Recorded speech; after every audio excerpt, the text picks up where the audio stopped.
The roar is the first thing you hear. A deep metallic roar that makes the walls of the dormitories vibrate. Imperial Harbor, December 7th, 1941. The sun has not yet fully risen over Hawaii when the sky darkens with shadows.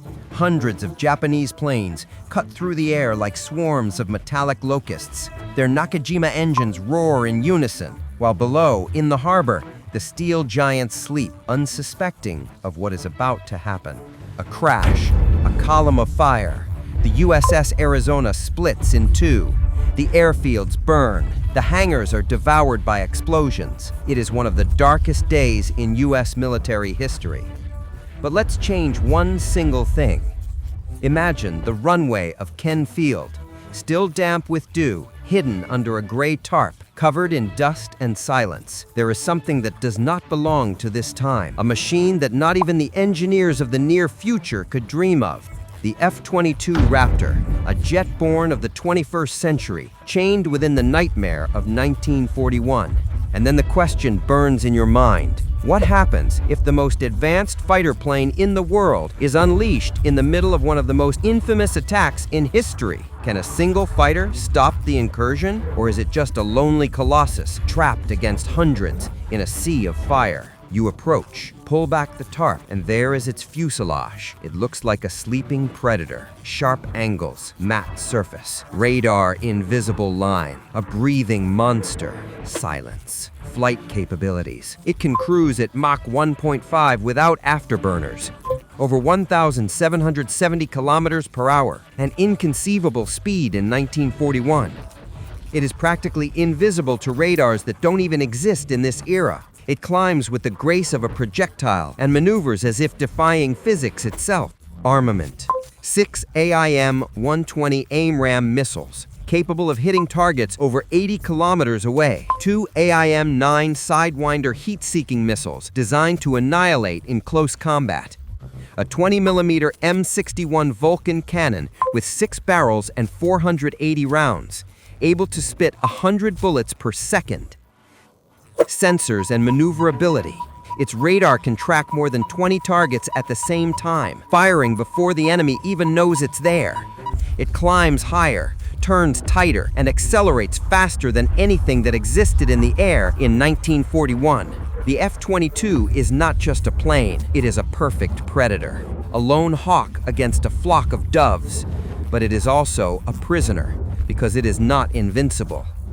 There are no spare parts, no modern fuel, no technicians who understand it. In 1941, no one can repair its metallic skin. No one can fill its tanks. The Raptor has only one chance, a single roar in eternity. The Japanese threat at Pearl Harbor. On December 7, 1941, Japan launched a surprise attack with 353 planes in 2 waves. Enemy formation. Mitsubishi A6M0.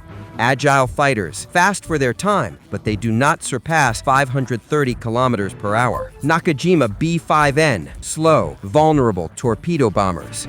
Aichi D-3A dive bombers, deadly only if they manage to get close. Enemy technology, no computers, no radar, no guided weapons. Everything is manual. Navigation, aiming, combat. Their strength lies in discipline, information, orders, coordination. A swarm designed to saturate defenses, not to face a lone predator that plays with physical laws they do not even understand. But this time, someone is waiting for them.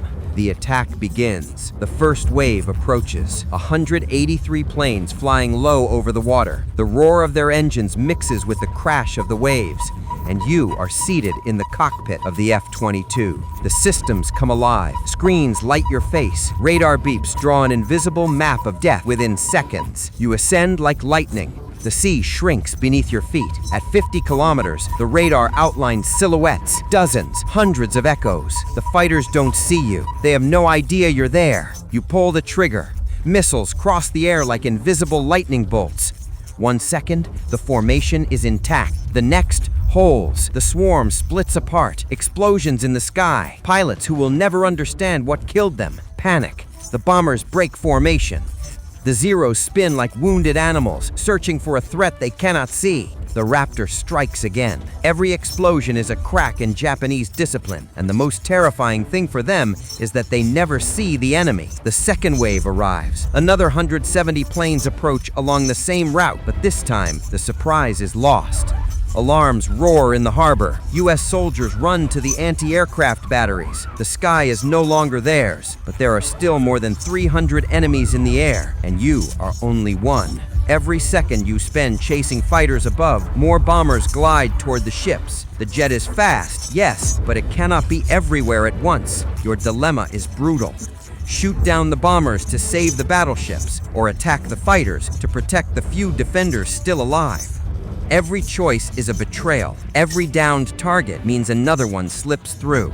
Limits. The F-22. Glory is short-lived. The Raptor is a fuel devourer. In intense combat, the clock runs faster than your pulse. 30, maybe 40 minutes of fury, and then silence. The dilemma of landing. It uses JP-8 fuel, non-existent in 1941. There are no technicians who understand its systems. No one can rearm it. No one can reload its missiles. Every missile you fire is one less you will ever see again. Every cannon burst is a sigh closer to nothing, a sensor failure, a software glitch, and the Raptor becomes an expensive coffin. And while you burn out, Japan recovers. Its carriers launch wave after wave. Its planes return, refuel, take off again. A perfectly oiled factory of death.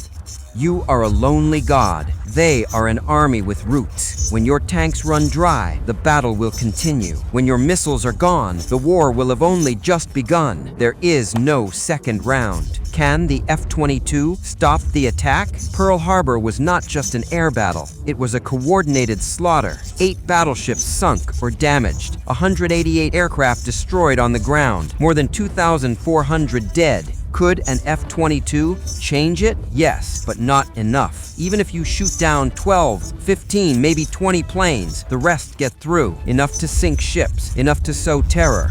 The disaster would change shape, but it would not disappear. The F-22 Raptor is a monstrous tornado from another century, a predator designed to face 5th-generation fighters, not blueprints of torpedo bombers. And yet, when unleashed in 1941, it changes the very air of the battle. If it shoots down more than 12 planes within minutes, if it sows terror among Japanese pilots who had never seen their comrades vanish mid-flight without enemy fire, without warning, if it offers a spark of hope to U.S. soldiers who believed all was lost, but the sky is too vast. Japanese carriers launch wave after wave, and for every zero that falls, 10 more replace it. For every bomber that explodes in the air, another slips through the clouds and drives its torpedo into the skin of a battleship. The F-22 is not invincible. It is fast, it is deadly, it is invisible, but it is also solitary. A titan without an army behind it. A god trapped in a time that cannot sustain it. And here lies the final paradox. The most advanced machine ever created, placed in the past, would not be enough to rewrite history. Because war is not only about technology, but about logistics, numbers, time. A single lightning bolt does not change the storm. And in that silence, in that space between what was and what could have been, the true reflection emerges. Sometimes even the most perfect technology becomes useless when faced with the brutal magnitude of history. And sometimes even a single spark can alter the course of centuries. The question lingers. Can a lone warrior from the future change the past? Or does even the most deadly technology turn into nothing against the tide of war? The answer is never simple. History is not easily rewritten, but imagination forces you to ask. And what do you think? If you enjoyed this video, give it a like, subscribe, and don't forget to leave your opinion in the comment section.